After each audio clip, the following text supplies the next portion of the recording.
تو میرے منہ پر نام آنا ضروری نہیں ہے، جن کے لیے آپ آئے ہیں نا اللہ اور اس کے رسول کے لیے، ان کے ہاں آپ کا نام آنا ضروری ہے۔ تو پہلی دفعہ میں آیا ہوں، مگر مجھے لگ نہیں رہا کہ میں پہلی دفعہ آیا ہوں۔ آتے ہی مجھے اتنی اپنائیت ملی ہے، اور آپ کا یہ شوق دیکھ کر اور ذوق دیکھ کر کہ آپ ان کے چہرے بتاتے ہیں آپ کو اپنے آقا کا ذکر سننے کا کتنا شوق ہے۔ اور آج ورکنگ ڈے پر بعد یعنی کام کرنے والا دن ہے، مزدوری، دیہاڑی، دکان، معاملات، گاڑی چھوڑ کر، ڈرائیونگ چھوڑ کر آپ بیٹھے ہوں گے کہیں، ان کے لیے سودا یہ دیتا ہوں، یعنی سبق یہ ہے، وہ یہ ہے کہ آپ پہلے تجارت کر رہے تھے دنیا داروں کے ساتھ، تو دنیا کی تجارت میں نقصان ہو سکتا ہے، مگر جب سے آپ اللہ کے گھر کے اندر آ گئے ہیں نا، اور آپ نے نیت کر لی تھی کہ میں درس قرآن اور ذکر حبیب مصطفیٰ اور ذکر حضور غوث الورا سننے کے لیے جا رہا ہوں، تو جیسے ہی آپ نے نیت کی تو آقا علیہ السلام کی حدیث ہے کہ جس شخص کا قدم پاؤں اللہ کی راہ میں غبار آلودہ ہوتا ہے، یعنی مٹی سے بھرتا ہے، اللہ اس پر اپنی دوزخ کی آگ کو حرام کر دیتا ہے۔ تو یہ کیفیت محبت ہے آپ کی۔ اور یہاں آ کر میں نے آپ بات کی تو میں نے کہا مجھے تو ایسے لگتا ہے جیسے مجھے پرانا ایک دور یاد آتا ہے جس میں جیسے کچی دیواریں مدینے کی نہیں ہوتی تھی۔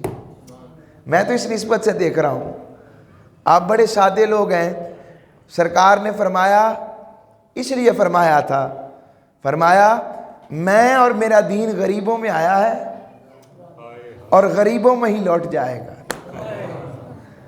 غریب سے مراد پیسوں والا نہیں ہوتا، کوئی ذہن میں یہ نہ لائے کہ میں نے پیسوں کی بات کی ہے، پیسوں والے کی بات نہیں ہو رہی۔ غریب عربی میں سب سے نایاب کو کہتے ہیں، جو سب سے منفرد ہوتا ہے۔ تو حضور علیہ السلام کی محبتیں اور تاجدار کائنات صلی اللہ علیہ وسلم نے دور فتن، جب دین بچانا مشکل ہو، تاجدار کائنات صلی اللہ علیہ وسلم نے فرمایا اجنبیوں کو مبارک ہو، اجنبیوں کو مبارک ہو، اجنبیوں کو مبارک ہو۔ تاجدار کائنات صلی اللہ علیہ وسلم سے صحابہ نے عرض کی یا رسول اللہ کون اجنبی؟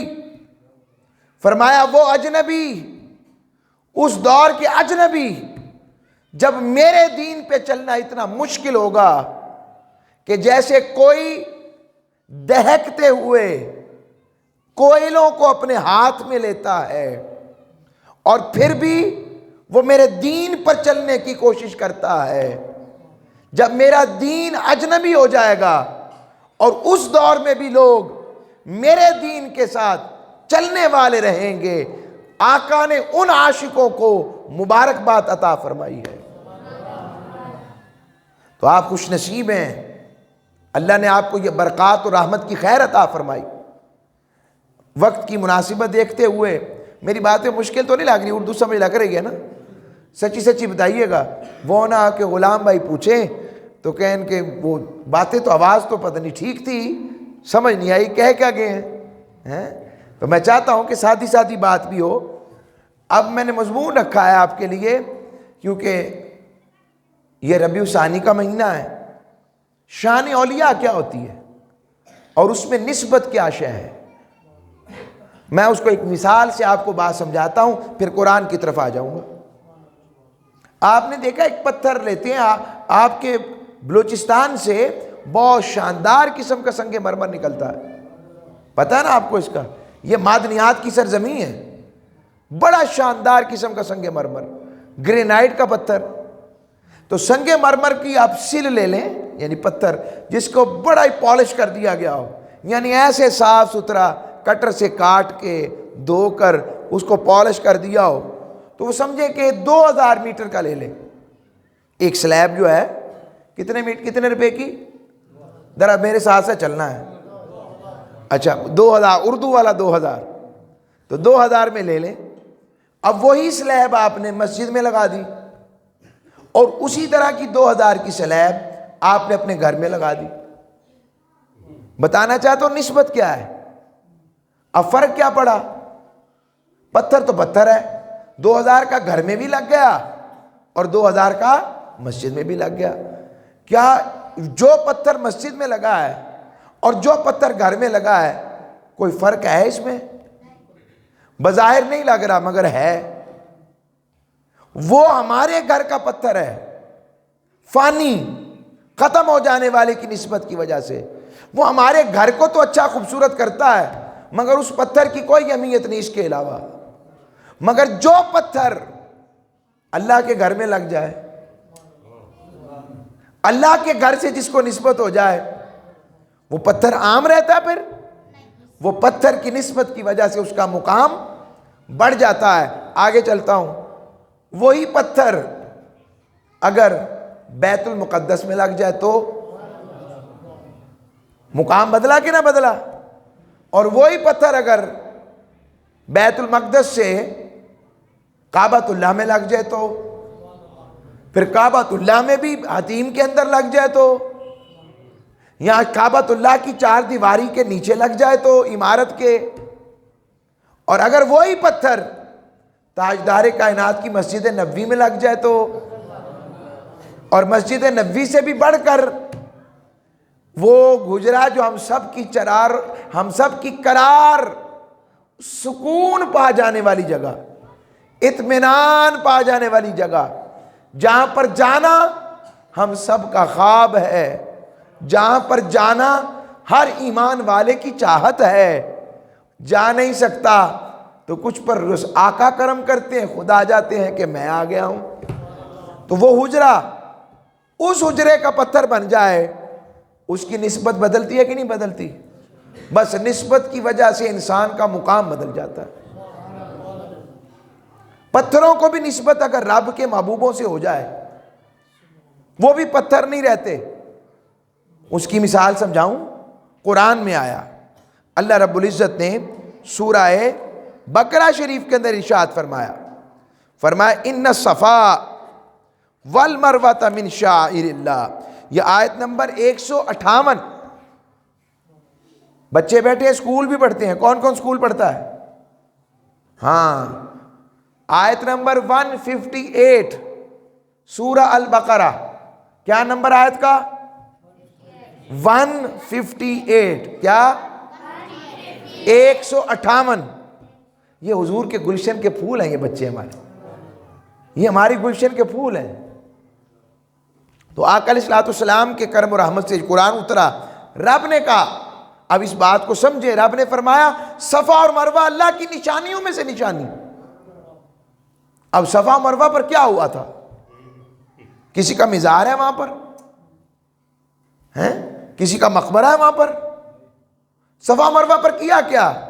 کئی ہزار سال پہلے اللہ کے محبوب خلیل اللہ علیہ السلام کی زوجہ حضرت ہاجرہ، ہمارے آقا نامدار محمد مصطفیٰ علیہ السلام کی دادی جی حضرت ہاجرہ، وہ اللہ کے حکم سے حضرت ابراہیم علیہ السلام نے انہیں کعبۃ اللہ کی، اس وقت وہاں پر کوئی پانی، کوئی چشمہ نہیں تھا، وہاں چھوڑ دیا.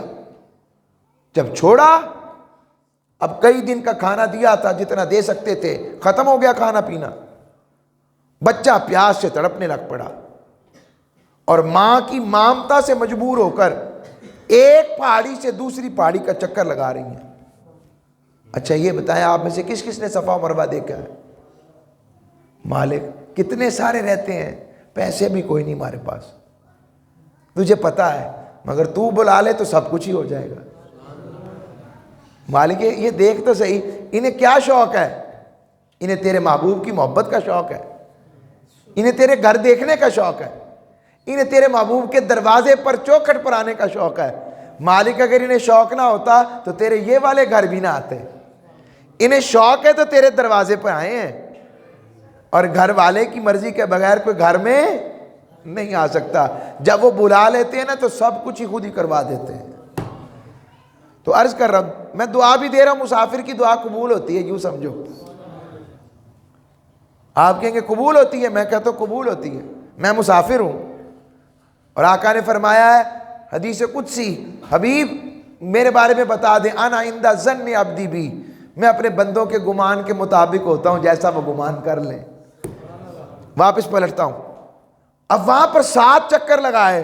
7ویں چکر کے بعد اچانک حضرت ہاجرہ سلام اللہ علیہا نے دیکھا کہ اسماعیل کی ایڑی رگڑنے سے چشمہ نکل آیا ہے. اب جن پہاڑیوں پر چکر لگایا تھا تاجدار کائنات پر، جب قرآن اتارا رب نے تو کہا انہیں پہاڑیاں مت سمجھنا صرف کہ یہ صرف پہاڑیاں ہیں. کہا یہاں پر میری ہاجرہ کے قدم لگے ہیں، اور قدم لگنے کی وجہ سے اب ہاجرہ سلام اللہ علیہ نے وہاں کوئی سجدے کیے تھے، کوئی رکوع کیا تھا، وہ تو اپنے بیٹے کی پانی کی تلاش میں تھی، مگر اس میں اتنا اخلاص نظر آیا رب کو وہ 7 چکر اتنے پسند آئے. رب نے قرآن میں کہا ان الصفا والمروہ من شعائر اللہ، کہ بے شک صفا اور مروہ اللہ کی نشانیوں میں سے نشانی ہے. نشانی منزل کا پتہ دیتی ہے، نشانی منزل کا. اب دیکھیں نا، میں نے آنا تھا تو میں راستے میں پوچھتا آتا بھائی سے، بھائی اب کون سا جنکشن آ گیا ہے، اب کون سا اسٹیشن آ گیا ہے، میں تو پہلی دفعہ آ رہا ہوں، اسٹیشن کون سا آیا ہے؟ تو مجھے کہتے یار اب روڈی آ گیا ہے، اب فلاں آ گیا ہے، اب یہ دیکھو آگے ٹنڈو والا یار آنے والا ہے، اب فلاں آنے والا ہے، اب بس اب بختیار آباد پہنچ گئے ہیں. تو وہ بار بار پڑھتے بھی تھے، دیکھتے بھی تھے. تو نشانی منزل کا پتہ دیتی ہے. تو صفا و مروہ تو قدموں کے نشان لگے تھے. رب نے کہا میری نشانی، یہ میری نشانی ہے، اور نشانی منزل کا پتہ دیتی ہے. رب بتا رہا ہے کہ اگر تمہیں میری معرفت چاہیے تو جہاں جہاں میرے بندوں کے قدم لگے ہیں تم بھی ان کی نقل میں آتے چلے جاؤ، تمہیں میری معرفت قربت ملتی چلی جائے گی. اب اس پر بھی حدیث آیت دیتا ہوں. ہر ایک کے بس میں بھی نہیں ہے کہ وہ اللہ کی نشانیوں کی تعظیم کر سکے. سورہ الحج 22 نمبر سورہ، رب نے فرمایا وَمَن يُعَظِّمْ شَعَائِرَ اللَّهِ، جو اللہ کی نشانیوں کی تعظیم کرتا ہے، تکریم کرتا ہے، ادب کرتا ہے، احترام کرتا ہے، فَإِنَّهَا مِن تَقْوَى الْقُلُوبِ، رب کہتا ہے میں اس کے دل کو اپنے تقوی کے لیے چن لیتا ہوں. تقوی کے لیے چننے سے کیا مراد ہے؟ تقوی کا معنی یہ ہے کہ رب اس کو اپنے قریب کر لیتا ہے.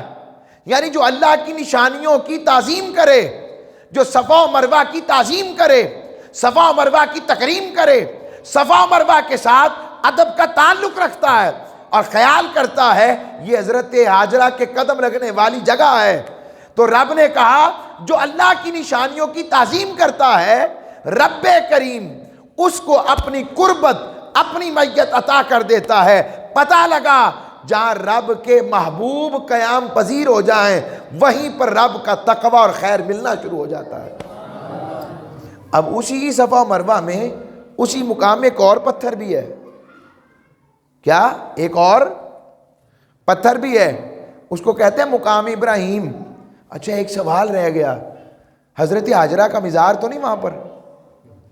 بولے ذرا، ابھی قدم لگے تو یہ حال ہے. تو جہاں وہ سراپا اور وہ بدن ہاجرہ دفن ہوا ہوگا اس کا مقام کیا ہونا چاہیے پھر رب کی بارگاہ میں؟ اور وہاں پر رب کی رحمتوں کا عالم کیا ہوگا، رب کے کرم کا عالم کیا ہوگا؟ اچھا مقام ابراہیم کو کون کون جانتا ہے؟ کوئی نہیں جانتا مقام ابراہیم. اچھا میں بتا دیتا ہوں، یہ کون سی بات ہے؟ آپ کا عشق بڑھاتے ہیں. کعبۃ اللہ کے پاس ایک پتھر ہے، یہ وہ پتھر ہے جہاں پر حضرت ابراہیم علیہ السلام نے جب کعبۃ اللہ کو تعمیر کیا نا تو اس پتھر پر کھڑے ہو گئے. تو جیسے جیسے دیواریں اونچی ہوتی جاتی یہ پتھر بھی لفٹ کی طرح اٹھتا جاتا ہے، ایسے ایسے ایسے ایسے. وہ پتھر وہیں جب کعبۃ اللہ تعمیر کر لیا نا حضرت اسماعیل نے، حضرت ابراہیم علیہ السلام نے، رب نے کہا مانگو ابراہیم کیا مانگتے ہو؟ کہا ربنا، مالک میں تجھ سے دعا کرتا ہوں اس گھر کو امن کا شہر بنا دے۔ رب نے کہا ابراہیم بنا دیا۔ مالک اس کے رہنے والوں کو رزق سے لاد دینا، رب نے کہا لاد دیا۔ مالک یہاں قحط کبھی نہ آئے، کہا کر دیا۔ مالک اس گھر کو عبادتوں کا مرکز بنا دینا، رب نے کہا بنا دیا۔ کہا مالک اس گھر کو حرم بنا دے، رب نے کہا بنا دیا۔ کہا مالک کریم میری اور میرے بیٹے کی نوکری قبول کرنا، کہا قبول کر لی۔ کہا مالک ہماری نسل میں پاک لوگوں میں ایسی نسل رکھنا، ہماری نسل میں ایسے پاک لوگ رکھنا جو تیری بارگاہ میں جھکنے والے، وَجْعَلْنَا مُسْلِمَيْنِ لَكَ، تیری بارگاہ میں جھکنے والے ہوں۔ رب نے کہا کر دیا۔ جب ابراہیم علیہ السلام نے دیکھا نا جو مانگ رہا ہوں مل رہا ہے، جو مانگ رہا ہوں مل رہا ہے، جو مانگ رہا ہوں مل رہا ہے، آگے پھر دعاؤں کی دعا مانگ دی، ربنا وابعث فیہم رسولا، پھر مولا میں دعا کرتا ہوں مجھے مصطفیٰ کا دادا بنا دے، مجھے مصطفیٰ کا دادا بنا دے۔ رب نے کہا ارے پتھر اور بھی ہزاروں پتھر ہوں گے، جہاں بابل سے لے کر بیت المقدس تک، بیت المقدس سے لے کر شام تک، اور شام سے لے کر مکہ تک میرے ابراہیم نے کئی دفعہ ہجرت اور یہاں پر سفر کیا۔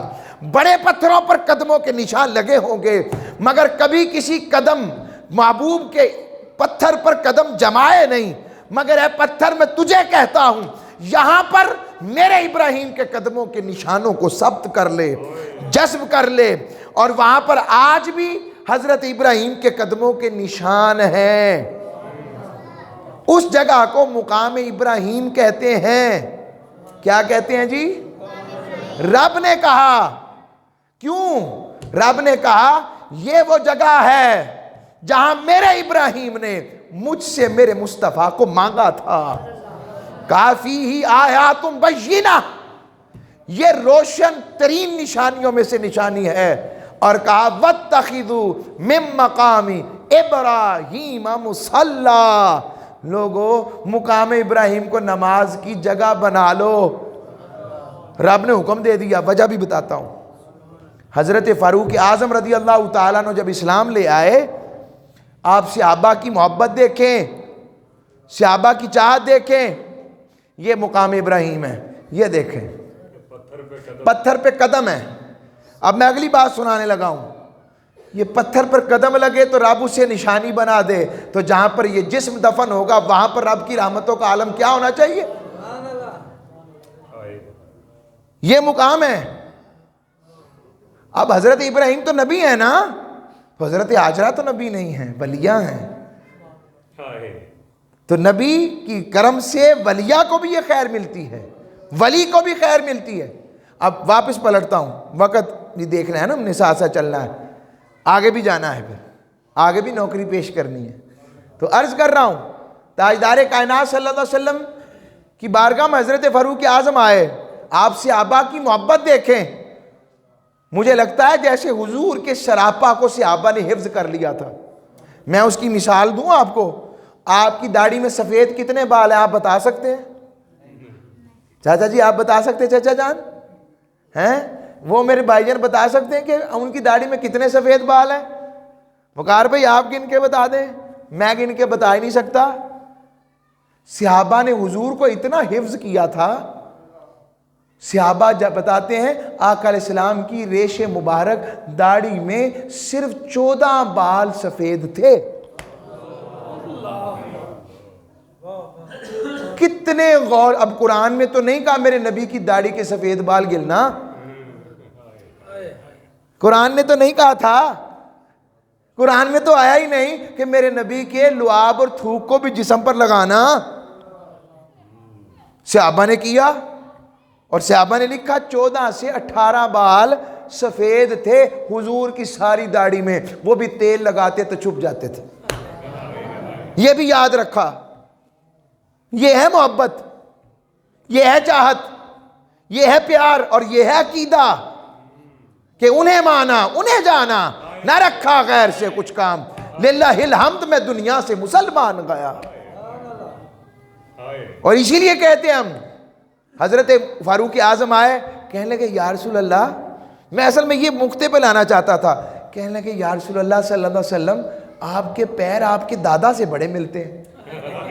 یعنی چہرہ تو دیکھتے ہی تھے، حضور کے قدم بھی غور سے دیکھتے تھے، اور ادھر مقام ابراہیم کو جا کر دیکھتے تھے. حال تو وہی حضور، آپ کے حضور مسکرا پڑے اور کہا میرے دادا جو ہوئے، میرے دادا جو ہوئے. تو آقا علیہ الصلوۃ والسلام نے جب یہ بات سنی، تاجدار کائنات کو آگے عرض کرنے لگے، یا رسول اللہ، میرا دل چاہتا ہے اللہ کریم نا اس جگہ کو مصلی کی جگہ نہ بنا لے، اسے نماز کی جگہ نہ بنا لے. یہ فاروق اعظم نے کہا، رب نے قرآن اتار دیا، کہا وَاتَّخِذُوا مِن مَّقَامِ إِبْرَاهِيمَ مُصَلًّى، لوگوں مقام ابراہیم کو نماز کی جگہ بنا لو، کہ میری بندگی بھی عجیب ہے، میری زندگی بھی عجیب ہے، جہاں مل گیا تیرا نقش پا میں نے کعبہ وہاں بنا لیا. اب یہ نشانیوں کی بات ہو رہی ہے، یہ پتھر، تو پھر نشانی جہاں پر وہ جسم ہو تو اس پر کرم و رحمت کی خیر. آگے ایک اور نشانی کا بتاتا ہوں. یہ بتائیں کتا پاک جانور ہے نہ پاک؟ بختیار آباد والو بتاؤ تو صحیح یار. اور ذرا سونے سونے ویر پیار میں ہم بھائی کو کہتے ہیں، جیسے آپ کے ہاں سائیں جو ہے نا وہ بڑوں کو کہتے ہیں نا ادب کے ساتھ، سردار کو، بڑے کو، سیدوں کو بھی سائیں کہتے ہیں. تو ہمارے ہاں ویر جو ہے نا بھائی کو پرانو بھرا، تو ہم ویر کہتے ہیں، بڑا جس سے پیار ہو نا اسے ویر کہتے ہیں. ہم کیا کہتے ہیں؟ تو ہمارے ویر بھی ہیں، بڑے بڑے بزرگ جو ہیں وہ ہمارے بزرگ ہیں. تو حضور علیہ الصلوۃ والسلام کے کرم کے صدقے اب میں آپ سے پوچھ رہا ہوں، کتا ناپاک جانور ہے کہ پاک؟ قرآن سے بڑی پاک کلام ہے کوئی؟ رب نے ایک کتے کا بھی ذکر قرآن میں کیا ہے نسبت کی وجہ سے. اب میں آپ کو سورہ کہف سنانے لگا ہوں. کیا؟ کہف. کہف کہتے ہیں غار والی سورت. کہف کسے کہتے ہیں؟ آپ انگلش پڑھتے ہیں؟ انگلش پڑھتے ہیں؟ انگلش میں غار کو کیو کہتے ہیں. کیا کہتے ہیں بچوں؟ کیو. سورہ کیو، غار والی سورت. یہاں پر اللہ کے ولی تھے جو بنی اسرائیل میں سے تھے، حضرت عیسیٰ علیہ السلام کی امتی تھے. 309 سال تک وہاں پر لیٹے رہے. کتنے؟ 309 سال تک غار میں لیٹے رہے کہ وہ کلمہ حق کا بادشاہ دشمن ہو گیا، یہ پیچھے چل پڑے. تو وہ تو لیٹے رہے، ان کے ساتھ ایک کتا بھی تھا، ان کا کتا بھی، اور رب نے اس کا ذکر کیا. جیسے میں آپ سے پوچھتا ہوں، میں پوچھوں کہ یار یہ بتائیں کہ وہ عزیز بھائی، میرے عزیز بھائی یہ کہاں ہیں؟ تو میں کہوں عزیز بھائی نے اینک لگائی ہوئی ہے، سبز رنگ کے، ہلکے سے سبز رنگ کے کپڑے پہنے ہوئے ہیں، لائٹ گرین کلر یہ پہنا ہوا ہے، چونکڑی مار کر بیٹھے ہوئے ہیں. وہ کہے گا یار میں نے تو بس پوچھا تھا کہاں ہیں، میں نے یہ تھوڑی پوچھا تھا بیٹھے کیسے ہیں، اینک کون سی لگائی، کپڑے کون سے پہنے. رب نے جب اصحاب کہف کے بعد اصحاب کہف کی نسبت والے کتے کا ذکر کیا نا، تو صرف یہ نہیں کہا کہ وہ بیٹھا ہوا تھا، بلکہ کہا وَكَلْبُهُمْ بَاسِطٌ ذِرَاعَيْهِ بِالْوَسِيدِ، کہ میرے ولیوں کا کتا تھا جو ان کے در پر پیر بچھا کر بیٹھا ہوا تھا. رب نے صرف کتے کا ذکر نہیں کیا بلکہ کتے کے بیٹھنے کے انداز کا بھی ذکر کیا ہے. میں آپ سے پوچھتا ہوں، رب قرآن اس لیے اتارا ہے کہ کتوں کے بیٹھنے کا ذکر کرے؟ اس لیے قرآن ہے؟ وجہ یہ تھی رب چاہتا تھا دیکھو اگر کتا بھی ناپاکوں کی نسبت لگ جائے تو اس کی ناپاکی مٹ جاتی ہے، اور وہ پاک ہو جائے تو میں بھی اس کے انداز کی وفا کا ذکر کرتا ہوں. اور صرف ایک جگہ نہیں کیا. میں آپ کو آیت نمبر 22 سناتا ہوں. اب تو قرآن ہوتا ہے سب موبائلوں میں بھی نکال لیں، سورہ کہف نکال لیں، آیت نمبر 22 نکالیں. آپ سے کوئی پوچھے بھائی آپ کتنے لوگ آئیں گے دعوت پر، تو آپ کے بھائی میں اور 4 ہم ہوں گے، 5 ہمارا کتا ہوگا. کہ یار یہ کوئی بات ہے کرنے والی، میری بکری ہوگی، کہ یار بات ہے کرنے والی. رب تو دیکھیں، رب جب محبت اور نسبت دیکھتا ہے تو پھر ناپاکی نہیں دیکھتا، نسبت دیکھتا ہے۔ فرمایا سَيَقُولُونَ ثَلَاثَةٌ رَابِعُهُمْ كَلْبُهُمْ، 3 وہ تھے تو چوتھا ان کا کتا تھا۔ وَيَقُولُونَ خَمْسَةٌ سَادِسُهُمْ كَلْبُهُمْ، ارے 5 وہ تھے تو چھٹا ان کا کتا تھا۔ وَقَالَ وَيَقُولُونَ سَبْعَةٌ وَثَامِنُهُمْ كَلْبُهُمْ، ارے 6 وہ تھے تو 7واں ان کا کتا تھا، 7 وہ تھے تو 8واں ان کا کتا تھا۔ مالک یہ بار بار ان کا کتا، مالک کتا تو ناپاک ہے، کہا خبردار، اب کسی نے کتے کو ناپاک کہا، اس کی ناپاکی نہ دیکھو، اس کی نسبت پاکی کو دیکھو، اس وجہ سے کہ اس کو نسبت پاکوں سے مل جائے تو وہ کتا ناپاک نہیں رہتا۔ اگر امتی تو اپنی نسبت مصطفیٰ کریم اور مصطفیٰ کی آل اصحاب اور اولیاء سے رکھ لے گا تو تو بھی کیسے ناپاک اور نامراد رہ سکتا ہے؟ خیر پا جائے۔ نعرہ رسالت، نعرہ رسالت، نعرہ رسالت، یہی ہے ہماری نسبت۔ ہم اس لیے حضرت شیخ عبدالقادر غوث پاک کا ذکر کرتے ہیں، اس لیے ہم شہنشاہ ولایت کا تذکرہ کرتے ہیں، اس لیے ہم اولیاء کی بات کرتے ہیں۔ یہ اولیاء وہ ہیں، ہمارے پنجاب پاکستان کے اندر نہیں، پوری دنیا کے چشتیوں کے سرداروں میں سے ایک سردار پاکستان کی سرزمین شکر ادھر وہاں پر پاک پتن میں ہے، حضرت بابا فرید الدین گنج شکر، جانتے ہیں آپ انہیں؟ نام سنا ہے نا؟ عاشقوں کی بات ساری جانتے ہیں۔ میں بھی آ کے پوچھتا تھا ملا مست کہاں ہوتے ہیں؟ میرے حضور قدوۃ الاولیاء بھی یہاں رہتے رہے ہیں، کوئٹہ میں کہاں رہتے تھے؟ مجھے یہ لالچ لے آیا یہ وقار بھائی نا، لے آئے ہیں، میں بھی اس لیے آیا ہوں، میں بھی دیکھوں کہ کن کن ہواؤں میں بلوچستان اور کوئٹہ کو کس کس نے نوازا ہے۔ شاہ زین الدین رحمۃ اللہ علیہ نے نوازا ہے، کس کس نے نوازا ہے؟ مست توکلی نے نوازا ہے، مست توکلی تو بلوچستان کے ہیں نا، مست توکلی نے نوازا ہے۔ وہ کیسے لوگ ہوں گے جو یہاں ان بستیوں میں آئے اور ٹھٹ کے ٹھٹ مسلمان کر دیے، رب کے محبوب کے عاشق بنا دیے۔ اور بختیار آباد مجھے بھول رہا تھا نام، میں نے کہا یار مجھے ایک ہی نسبت سے نام یاد رہے گا، کہتے وہ کیا؟ میں نے کہا وہ حضرت قطب الدین بختیار کاکی کی وجہ سے بختیار آباد یاد رہے گا مجھے، پتہ نہیں کسی اور بختیار کے نام پر ہوگا، مجھے اس سے پرواہ نہیں، مجھے بختیار آباد اس لیے یاد ہے رب کا ایک ولی گزرا ہے جس کا نام ہے خواجہ قطب الدین بختیار کاکی۔ یہ ایسے عاشقوں کی بات جدا ہوتی ہے۔ اور اللہ والوں کا طریقہ یہ تھا، کسی کے نئے شہر میں جاتے تو یہ نہیں پوچھتے تھے وڈے سردار کا گھر کون سا ہے، امیر والد بندے کا، وہ پوچھتے تھے رب کے ولی کا دربار ہے یہاں پر کسی کا، یہاں کوئی رب کا ولی زندہ بیٹھا ہے، ملاقات کر لیں اس سے۔ یہ ہے عشق۔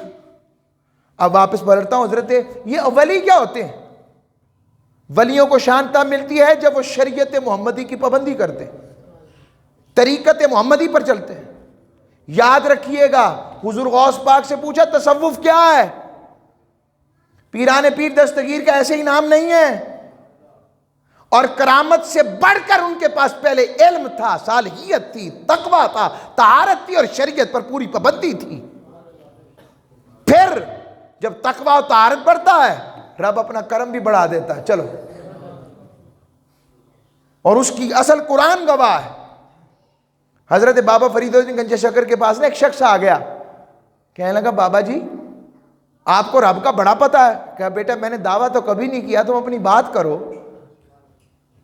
کہنے لگا بابا جی چلیں یہ بتائیں اس وقت اللہ کیا کر رہا ہے؟ سوال سننے والا ہے، قرآن و حدیث نہیں ہے، مگر ان کی بات بتا رہا ہوں جن کے صدقے پورے بر صغیر پاک و ہند کو قرآن و حدیث ملا ہے۔ حضرت بابا فرید الدین گنج شکر نے کہا جواب سن لو گے؟ کہا بتائیں تو صحیح۔ کہا رب اس وقت فرید کر رہا ہے۔ جیسے آپ نہیں کچھ پریشان ہو گئے، ایسے وہ کہنے لگا مجھے پتا تھا آپ ایسے ہی کہیں گے، رب فرید کر رہا ہے۔ کہاں لکھا ہے قرآن میں؟ آپ نے فرمایا تم نے قرآن پڑھا ہے میں نے دیکھا ہے۔ پھر جملہ سنیں، آپ نے فرمایا تم نے قرآن پڑھا ہے میں نے دیکھا ہے۔ دیکھنا سمجھتے ہیں؟ یعنی قرآن جب اللہ والے پڑھتے ہیں تو پھر قرآن انہیں نظر آتا ہے، یعنی جو قرآن میں مشاہدات ہوتے ہیں رب وہ دکھاتا ہے۔ تو کہا اچھا کہاں لکھا ہے قرآن میں؟ کہا قرآن میں آیا فَاذْكُرُونِي أَذْكُرْكُمْ، تم میرا ذکر کرو میں تمہارا ذکر کرتا ہوں، میں اللہ اللہ کر رہا ہوں، رب فرید فرید کر رہا ہے۔ حضور غوث العظم رضی اللہ تعالیٰ عنہ کے بھی شان یہی ہے۔ حضرت ملا علی قاری فرماتے ہیں، فرمایا فاذکرونی، فرمایا تم مجھے یاد کرو، فی ہمومکم، اپنے غموں میں مجھے یاد کرو، اذکرکم فی افراحکم، میں تمہیں خوشیوں میں یاد رکھوں گا۔ فرمایا مجھے اطاعت سے یاد کرو، میں رحمت سے تمہارا ذکر کروں گا۔ فرمایا تم میرا ذکر کیفیت میں کرو، میں بھی تمہارا ذکر پورے عالم میں کروں گا۔ فرمایا فاذکرونی وانت فی قبورکم، فاذکرونی فی حال سرورکم، رب فرماتا اذکرکم وانت فی قبورکم، رب فرماتا ہے تم میرا ذکر حال سرور میں ساری زندگی کرتے رہو۔ واذکر اسم ربک وتبتل الیہ تبتیلا، کٹ کر میرے ہو کر میرے مصطفیٰ کے راستے پر چل کر مجھے مناتے رہو۔ رب کہتا ہے تم قبروں میں بھی چلے جاؤ گے، میں تمہارا ذکر بند نہیں ہونے دوں گا، ذکر جاری رکھوں گا۔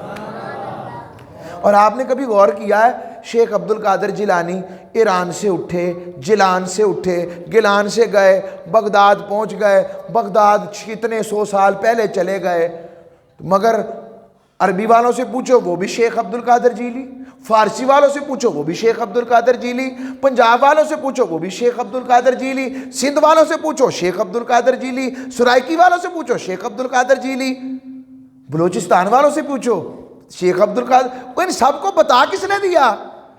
کسی کو اپنے تگڑ دادے کا نام یاد ہو تو مجھے بتائیں، دادے کے دادے کا نام کوئی بتا دے کوئی، مگر شیخ عبد القادر جیلانی کا پوچھو بچہ بتائے گا اللہ کے بہت بڑے ولی ہیں۔ اس کا مطلب یہ ہے یہ زمینی محبت نہیں ہے، یہ عرشی محبت ہے کہ رب نے ان سے محبت کی ہے، اس لیے ان کا نام اب قیامت تک مصطفیٰ کے صدقے زندہ رہے گا۔ اور رب کو جب بندے سے محبت ہو جاتی ہے، بندہ بعد میں محبت کرتا ہے، رب پہلے محبت کرتا ہے۔ کیا بندہ بعد میں محبت کرتا ہے، اللہ پہلے محبت کرتا ہے۔ اور جبرائیل امی کو بلاتا ہے، جبریل مجھے فلاں بندے سے محبت ہو گئی ہے، اور فرماتا ہے بخاری مسلم کی حدیث تو بھی اسے محبت کر۔ ہائے رب کو محبت ہوئی، رب کے حکم سے جبریل کو محبت ہو گئی، اور آپ فرماتے ہیں جبریل تجھے محبت ہو گئی، جا فرشتوں کو کہہ دے کہ وہ بھی اس سے محبت کریں۔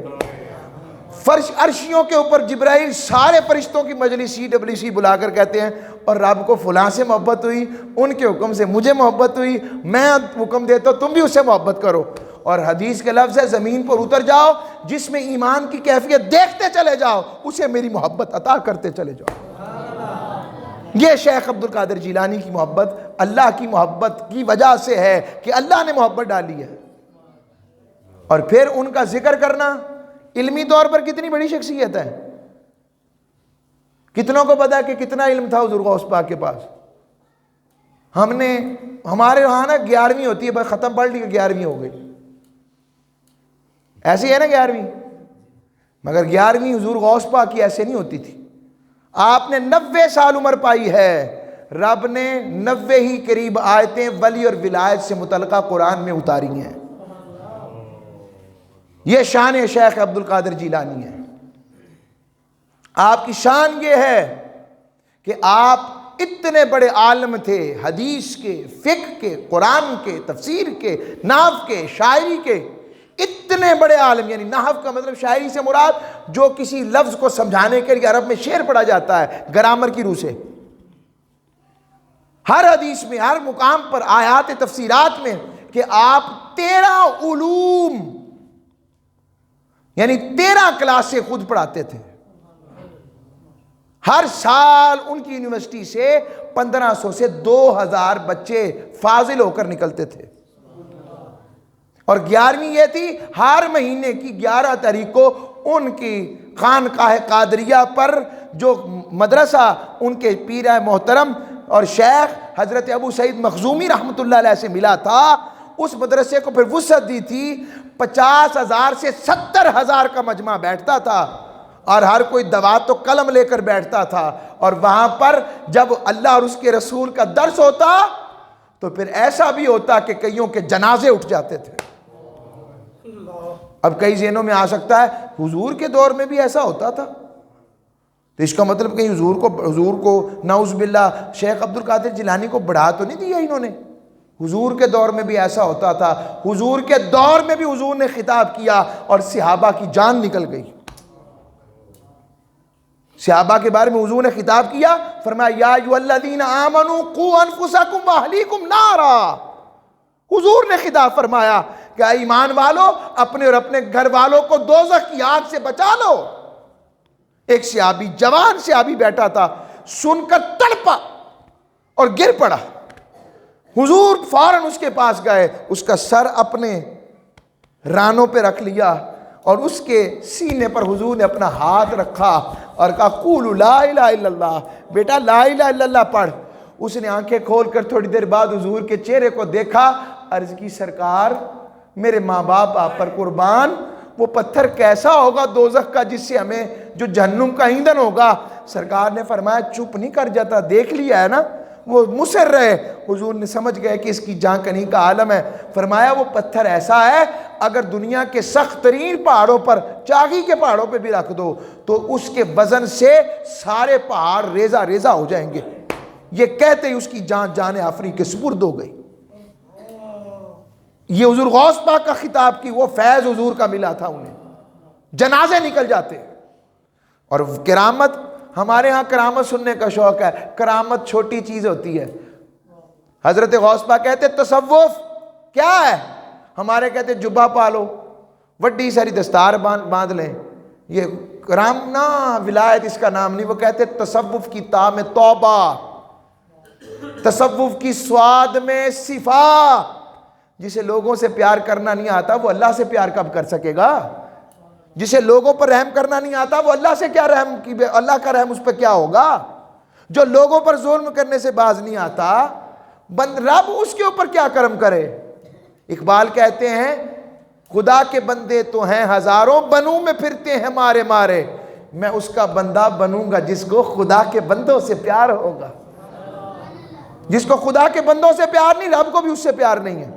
اور ولی کو ولایت ملتی تب ہے جب وہ رب کے مخلوق سے پیار کرتا ہے، بانٹتا ہے، سخا کرتا ہے، اپنا قیمتی وقت بھی ان کو دیتا ہے۔ رب کہتا ہے تجھے تو میرے ذکر میں مزہ آتا تھا، تو نے یہ وقت بھی میرے محبوب کی امت کو دے دیا، لا میں نے تجھے معاف کیا اور اپنی قربت عطا کر دی۔ میں ختم کر رہا ہوں۔